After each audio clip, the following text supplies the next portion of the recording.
They came to consciousness lying on a soft, low mattress in a room softly illuminated with blue light. The air was slightly overwarm and humid, but comfortable.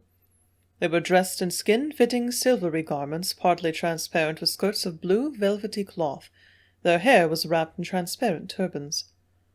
Hilda recovered enough to blush uncomfortably and curl back on the couch.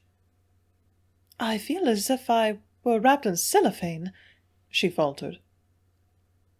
"You're swell," gulped John gallantly. "An improvement, in fact. I suppose they had to fumigate our own clothes or something. This superheated air suggests that our captors are old and delicate." "The cellophane idea makes me wonder if we're wrapped up like rolls, or something, from the baker for dinner." "Meaning cannibalism? Ugh, this kind of room was never made by primitives, honey." "That's right. It's like a dream place." She rose up on her elbow again to look around. There were no windows. It was utterly bare of ornament. John walked slowly around the circle of their walls. The only door opened to a tiny bath cubicle. Blue light reflected upward from the juncture of floor and wall cast no shadow, indicating its perfect diffusion. He paused with an exclamation. "What is it, John?" "Here's some kind of control button with symbols carved over it. Their language, perhaps. I wonder what it's for." "Better leave it alone. I'd like to sort of catch up with myself." But at that moment the button clicked in of its own accord, and one side of the wall glowed with rose-colored light. A large screen showed an old man half reclining on a purple couch, dressed in a white silver-trimmed robe. He was smiling at them as he turned away from some recording device into which he spoke. His face was incredibly old and wrinkled into a fine network of lines. His skin, strangely, seemed of some soft young texture. The bones of his cheeks were prominent, and his hands were delicately pink-white. He moved gracefully and in leisurely fashion from the couch to a small black box at the side of the room and pressed a button. On a small screen in the old man's room, visible on their own wall, began to flash words in red script. "Say, that's German!" cried John. "I don't read German, but I know the script."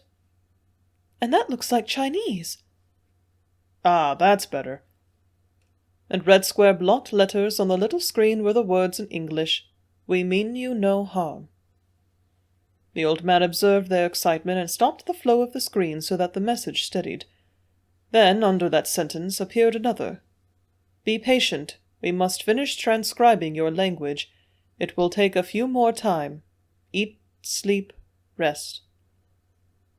The screen on their room faded out. The old man's face was gone, and through a slit near the floor of their room slid a tray of food, moved by some invisible force on small rollers, over toward the mattress where Hilda was sitting. "Oh boy, food! Man, I could use some."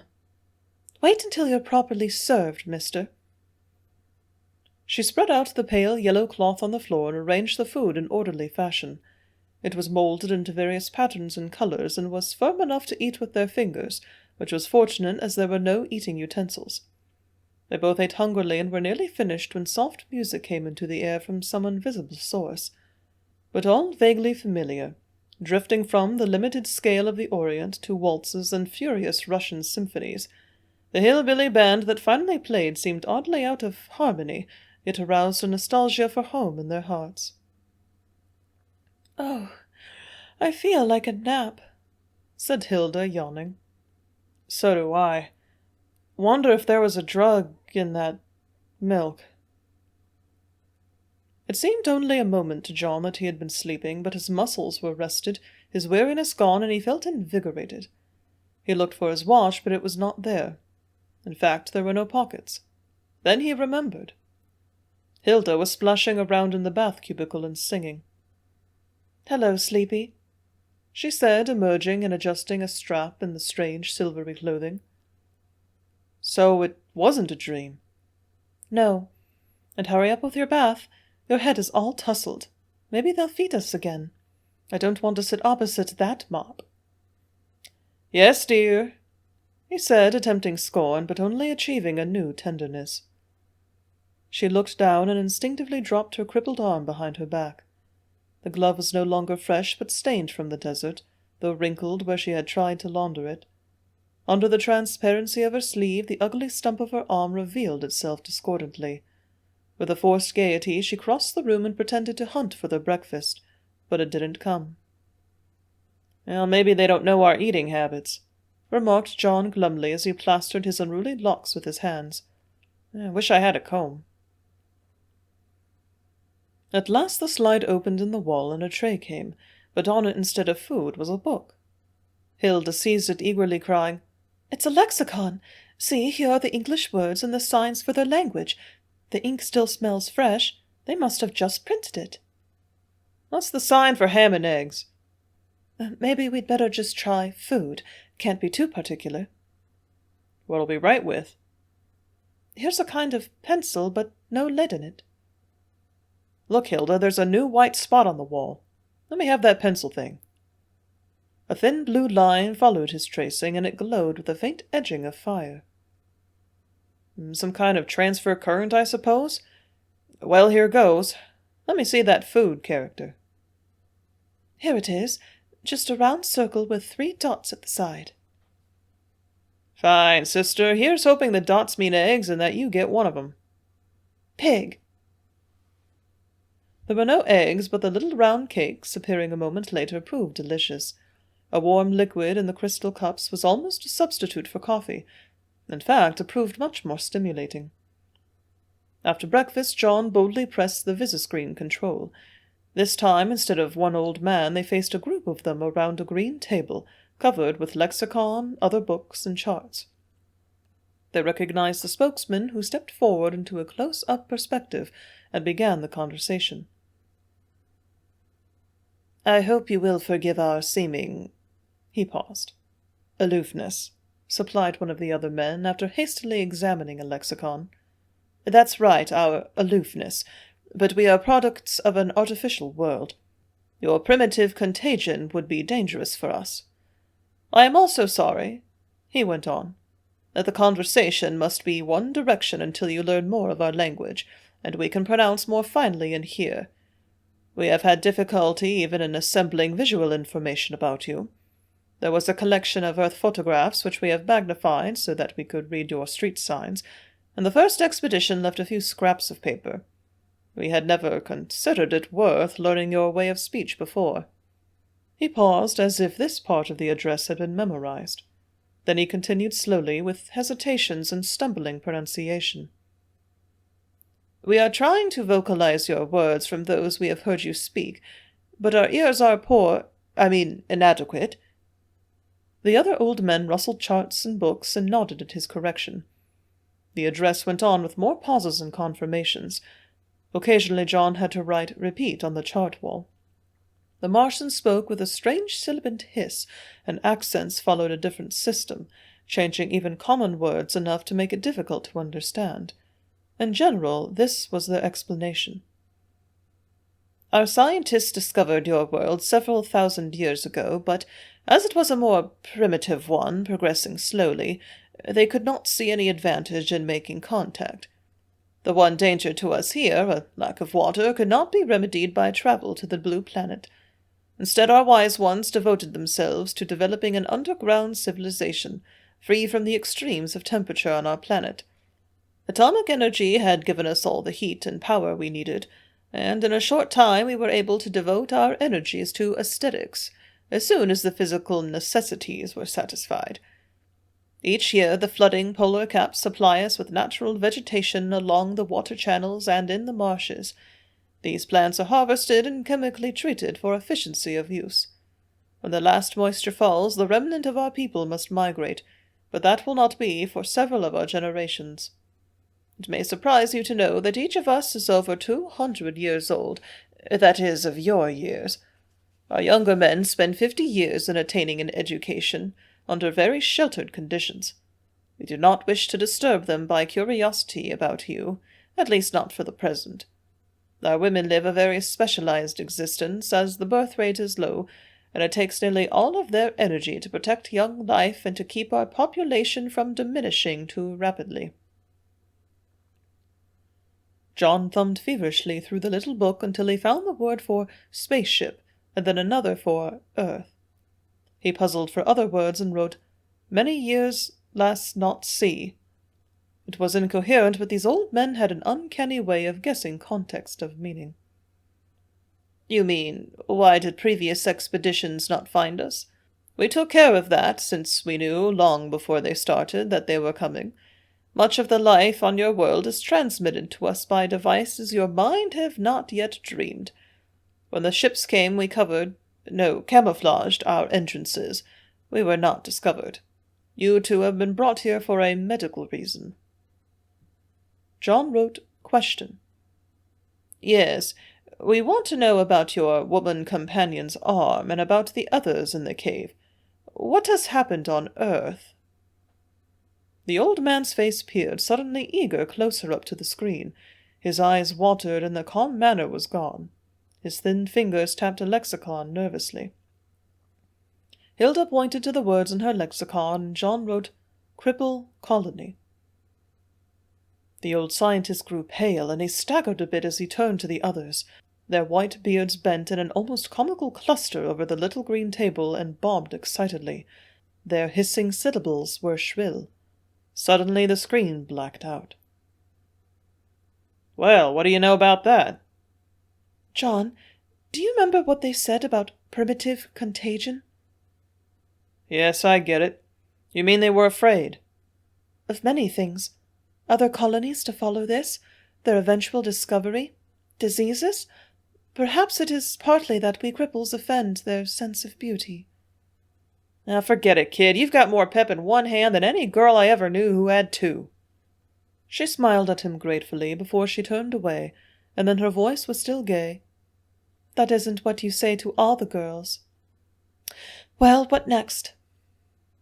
John stood with his feet apart as if alert to danger. He combed his fingers through the already tousled mop of reddish-brown hair. After a moment of silence, he said, "Do you suppose that will make a difference in their attitude toward us?" "Perhaps not. After all, most of the trouble came with the ship. They're not angry with us. We'll just have to wait and see." It wasn't a long wait. A larger opening in the wall allowed the sliding entrance of a small glass-like dome, containing their earth clothes and oxygen helmets on a low bench inside. The old scientist who had been talking to them before appeared again on screen. He ordered impersonally, "Dress yourselves, lift the cover, and then strap yourselves to the seat inside. We're going to take you for a trip. The dome is to protect us from you." "Isn't much else to do, is there?" said John hopelessly. "Let's assume they are friendly until they prove otherwise." Their tiny glass cage slid away down the dimly lighted corridor, with no visible means of power, and clicked into place in the cabin of the same round aircraft that had captured them. Several of the old men were seated in padded and swinging chairs, which moved rhythmically at moments of unsteadiness. They, too, were strapped in place, as if ready for any violent action of the ship, and the arc of each swaying chair was limited. In an hour they were hovering over the desert area again. Heavy sunset clouds were rich in coloring. The desert sands were whirling into a gathering dusk, and the whole sky was overcast. The speed slowed, and John recognized the familiar rock and cliff entrance where they had been captured. At last their small ship settled down on the sand, and the little cage slid out gently onto the hard sand. "Maybe they're just letting us go, John." "I hope not. I kind of want to know more about 'em." A crackling and distorted voice spoke electrically in their ears. "Please get out and walk quietly toward the entrance. We mean you no harm. Your friends are coming." "Well, that's that." John rolled back the cover and straddled over the edge, turning to help Hilda follow him.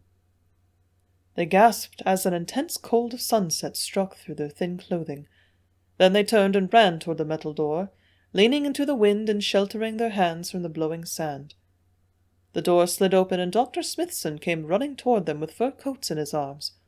Behind him walked Mary, the nurse, bundled up and smiling. And even more slowly, old Jake Adams hobbled on crutches. Dr. Smithson cast uneasy glances at the strange airship, but came steadily toward them. Just as he was helping John into a coat, the lower port of the Mars ship opened, and that square black projection came thrusting through. John saw it and cried, disgustedly, Don't be afraid, this won't hurt. We're just going for a ride upstairs. His last words were spoken from a distance of 10 feet above ground. In a few minutes the 5 of them were crowded into that little glass cage, and sat staring at the old men in resentment. Jake had lost his crutches and lay in a ridiculous posture on the floor, his 2 wooden pegs spread out at a wide angle. He scowled truculently at the old men. It was warm in the round Mars ship and cage. In a few minutes they were sailing into a rapidly falling darkness. John lost all sense of direction. At last blue lights flashed in the cold night above a dim floor of thick plant life, and their little ship slid sideways to a stop inside a massive hillside door. They could not understand why Jake was rayed into unconsciousness and taken away, before they were sent sliding and unattended down the long corridor to their former room. There were now 4 on the low beds, and a fresh tray of food had been prepared. They ate and fell into a drugged sleep. Life went on quietly back in this observation cage nearly a week. Every morning they were questioned for an hour or more by the Council of Scientists through the wall screen. Hilda persuaded John to be as cooperative as possible, hoping that the old men's intentions were still kind. The questions were especially centered about the details of health on Earth, medicine, eugenic control, the number of sick people, and about the possibility of future colonies. Mary and Dr. Smithson proved fascinating companions in the long, idle hours, with a dramatic story to tell of their recent trip to Venus. Earth's first expedition to that world in 1978 had not yet been reported in the public press. It was on the 6th day that they saw Jake Adams again. He came sliding in on a rolling stretcher, propelled by unseen forces, and his eyes were closed. Mary gasped, "Look at his legs!" John stepped quickly to the stretcher and ran his hands over Jake's body, then stood and cried, "They're warm! And alive!" During their brief wait in the cave, they had seen the old soldier stumping around on 2 wooden legs supplemented by crutches. He was spry and cheerful for a man nearly 70 years old, and his hands and arms were abnormally strong. Hilda had been indignant that the army should neglect this old hero and fail to provide him with suitable artificial limbs. Her own handicap made her feel a special sympathy, and she had stopped to talk with the old fellow briefly. He told her that he had been wounded in the battle against the Japs in the Marshall Islands during 1944. Now the old soldier lay, with a slightly flushed face, breathing quietly, and in the place of wooden pegs were 2 perfectly formed legs wrapped in silvery, transparent leggings. As they watched, the old man slowly awakened, but lay as if still dazed. Then an expression of alarm or amazement began to open his eyes. He moved his toes and then lay back, muttering, No, it's just another one of them nerve tricks, the way I used to feel about the weather." But he slowly raised his head as if fascinated. When his eyes focused on the new feet, he snapped suddenly to a sitting position and reached for his ankles. I can feel they're alive!" he screamed. Then he saw John bending over him and the others in the background. "How did you do it? What's happened? Am I dreaming?" "No, old chap, it's real enough, but the old ones must have done it for you." A high, thin voice answered, "We're glad you are pleased." They whirled toward the wall screen. Old Zingar, the Martian, faced them from his purple couch, leaning wearily on an elbow. "It was quite a bit of trouble, but interesting." John fumbled through his lexicon and found the word for how, and scribbled it on the white wall plate. "We thought you would want to know. Sit down, it will take a few minutes. I will try to be elementary in my discussion." They squatted in a half-circle on the floor, all except Jake, who refused to sit and teetered around, feeling the muscles of his new legs, jumping, stretching, rocking on his toes, but listening all the while. "To us it is relatively simple," went on the old man. "First we stimulate the bone cells to grow down a plastic hollow tube. This is done by depositing a calcium component in the tube and focusing a ray of complex force upon it. Of course, the tube is made to order in relationship to measurements of the patient's other bones. Artificial veins and arteries are introduced. We do not bother with all the tiny capillaries, they will grow in later. Synthetic cell tissue is molded into the shape of muscles and stimulated with penicillin, which we have at last isolated. Strangely, one of the most difficult techniques is that of skin grafting.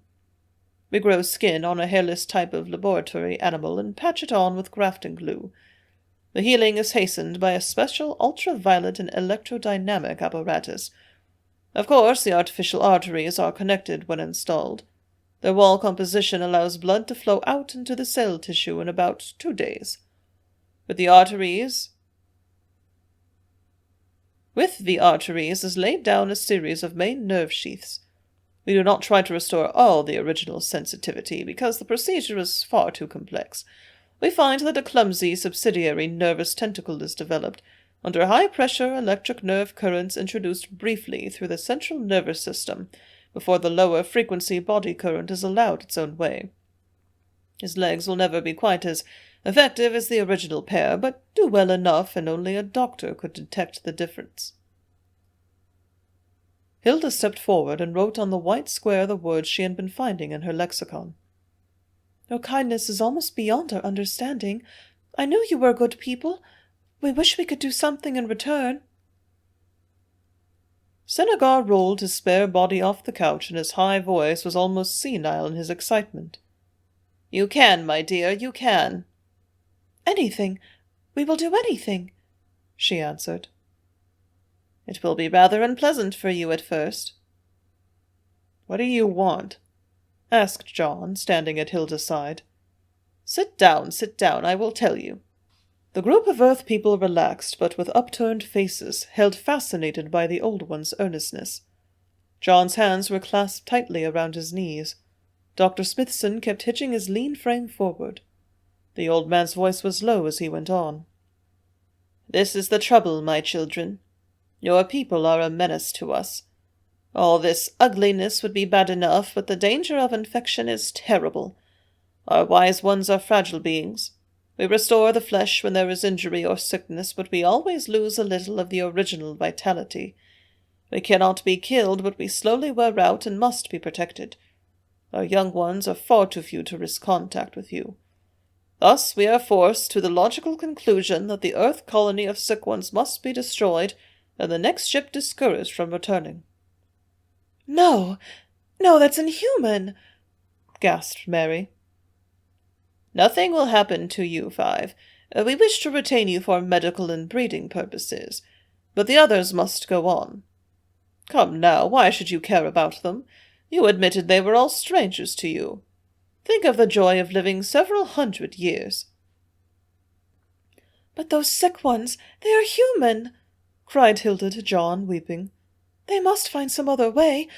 How could they do such a thing when they have just shown us such kindness?" "Self-protection, my dear," murmured the old man, reading her face and catching some of the words. "Self-preservation and security for the qualitatively higher civilization of Mars. Let men from the blue planet continue to settle here, and in 100 years we will be extinct. The universe needs our wisdom. Those primitives must die, as you would kill your pet animals in a famine or send sons to fight in one of your mad wars." "You can have my legs back," growled Jake. "Give me my pegs again." His pantomime may have been understood. Zingar smiled faintly. "Think it over carefully. Do not let your simple emotions confuse you. I will see you again tomorrow. We need your help."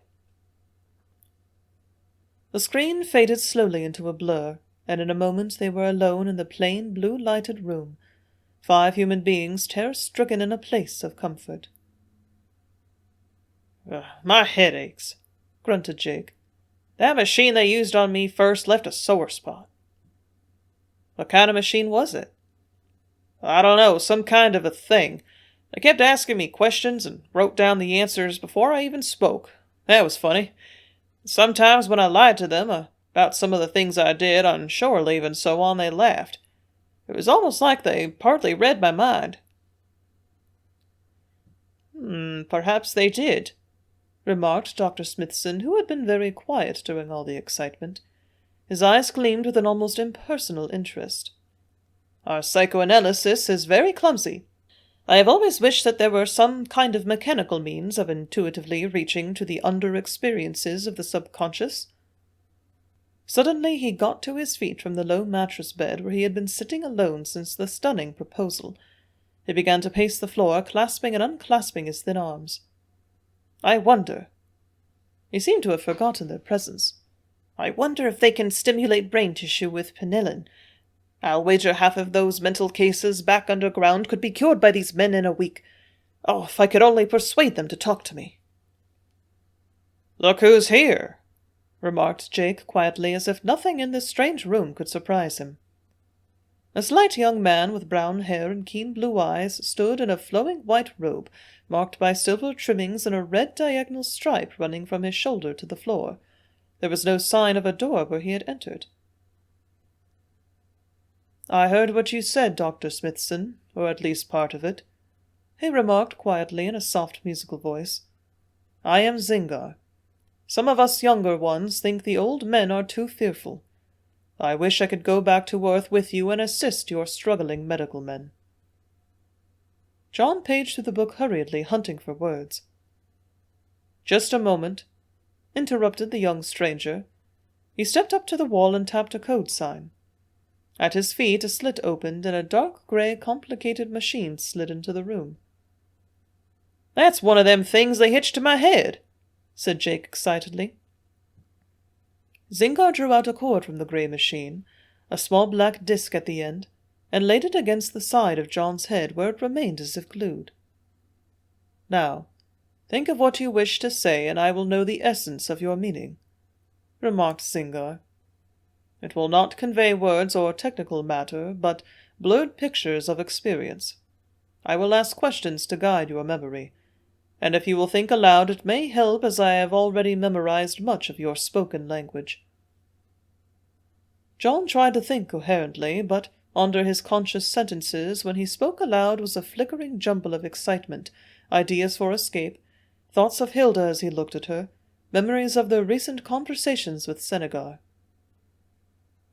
"Relax, young man," ordered the Martian youth. "I find it difficult to receive. This device only registers your subvocal thoughts. Your mind is like a kaleidoscope at present. Try not to think of the young lady." Hilda drew in her breath quickly and blushed. John's face was red from his neck to his hair. "Young man yourself," he blurted. "How old do you think I am?" "Young in comparison to me. I am 75. Now, think of what your hospital was like back on Earth." John steadied his mind and visualized the events of their last day on Earth. "There, that's better," said Zingar quietly. "If this could have registered technical matter, the old ones wouldn't have bothered to learn your language." He shifted the black disc to Dr. Smithson's bony forehead. "If you believe we should be helped, why not let us escape? Even go with us?" urged John. "I have thought of it," he replied calmly. Mary came up to him quickly. "Oh, please do. I know you are good. I love those sick people back there underground. There are a few who could think only of their sickness, but most of them are really much finer than selfish normal people. Their handicaps have made them strong and kind. They can even laugh at pain." Zingar abruptly removed the disc from Dr. Smithson, to the latter's disgust, and placed it gently on Mary's golden waves. "Please repeat. Remember, we cannot understand your words very clearly, but we can receive your picture thoughts. I heard part of what you said." Mary repeated her plea, but she also blushed, as if the sudden nakedness of her secret mind before him was embarrassing. He smiled appreciatively, and they withdrew to one of the low mattresses, and sat together for an hour or more apart from the others. They seemed to forget the present world entirely, but Zingar's questions were too low for John to hear, and he was still curious at the story back of Mary's quiet sadness. Hilda thought, why, they can get as much acquainted in an hour as we do ordinarily in years. I've never really known what John thought about my hand." Both of them glanced at Mary occasionally, and it seemed, after a time, that some of the strain passed from her face, and a strange, quiet happiness flowed over it. Finally they arose and came to the centre of the room, where their companions were still talking excitedly. "I will do it, tonight," said Zingar with dignity. "I will go with you, and be one of you, even back to Earth. But first I must prepare, and I want to bring my twin sister with me. We are inseparable." He walked to the blank wall of the room and again tapped rhythmically on it until a low doorway opened. He stooped and disappeared. John immediately tried to repeat the tapping combination, but the wall remained as solid as if it were stone.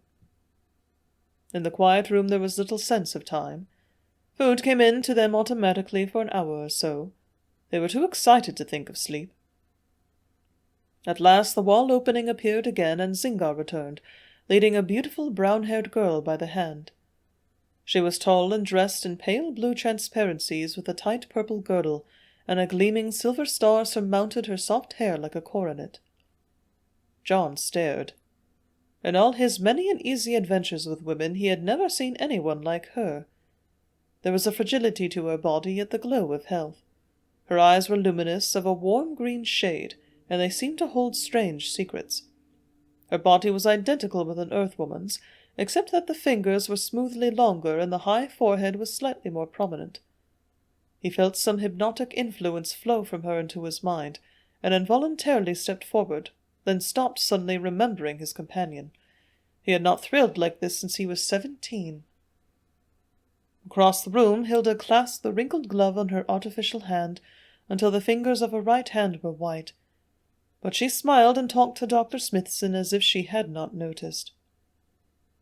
"We will go now," said Zingar, taking command of the little party. "In the hallway are insulated suits for protection against our midnight cold. The ship will be warm, but we must step from the desert to your underground entrance. I do not think we will be hindered. The old ones sleep soundly." It was almost miraculous that his accent and hesitation disappeared so rapidly, perhaps because he was still relatively young and adaptable. Their small round ship flared over the blackened planet.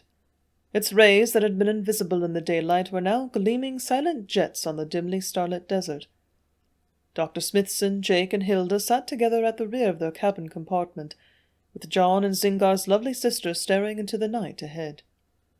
John and Zingar's lovely sister stared into the night ahead. He had not touched her yet, but he felt drawn to her with a strange compulsion, partly spiritual. Her name was Molai. Mary and Zingar were now frankly in love, and sat with arms around each other, quietly content as if they had never been strangers. The mind sounder device was attached to her gleaming hair by its smooth round disk, and she seemed to be pouring her whole life into Zingar's eager mind. All maidenly reserve had vanished. None of his questions embarrassed her. "That's a good thing," thought John, noticing them. "Mary will keep him with us, and he will make her come to life." They had flashed on through the night for about half an hour when Jake yelled, "They're after us!" Like tiny streaming rockets, a fleet of little ships danced over the horizon in pursuit, still so distant as to seem but fireflies. "Don't be alarmed," said Zingar, leaving Mary and staring behind them somberly. "They will slowly overtake us, but we will make the underground city in time. They have no weapons, for our civilization had no need for them. It will take time to invent and manufacture the means of destruction." In half an hour their ship slid slowly to the ground as Zingar deftly manipulated the controls. They donned the opaque and clumsy insulation garments, fastened helmets above them, and ran across the frozen sand toward the great copper door dull in the starlight. John fumbled with the handlock, but finally got it open, just as the first of the pursuing ships began its perpendicular descent from the higher air. The second metal door slid noisily into place before the lifting rays could touch them, and Hilda snapped on her radylite flash to guide the party down the sandy tunnel toward the colony. In another half-hour they were sitting in council, with Major Matson, Hemingway, the old chemist, Dr. Henderson, and the other officials. Dr. Henderson paid little attention to his recovered companions, but questioned Zingar rapidly. The mind sounder and an occasional written question or reference to a lexicon kept the interview going smoothly. Finally, Zingar stood and addressed the entire group.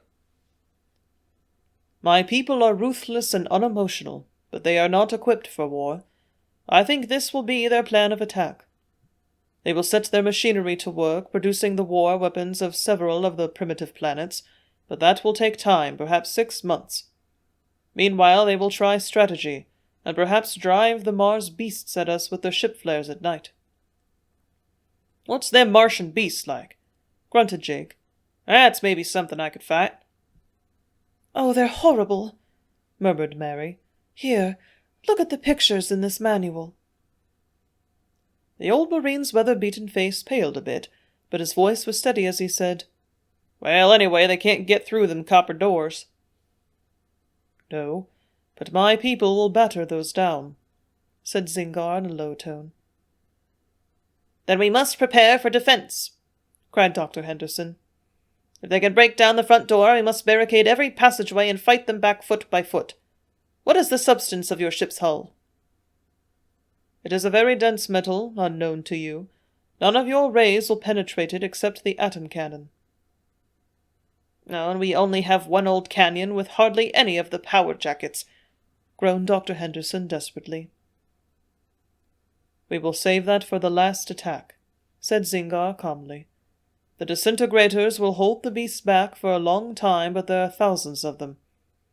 How many of the half-hour disintegrator charges do you have? Not very many. The Earth Council was limited in its budget. Perhaps they would last only 1 day of continuous firing.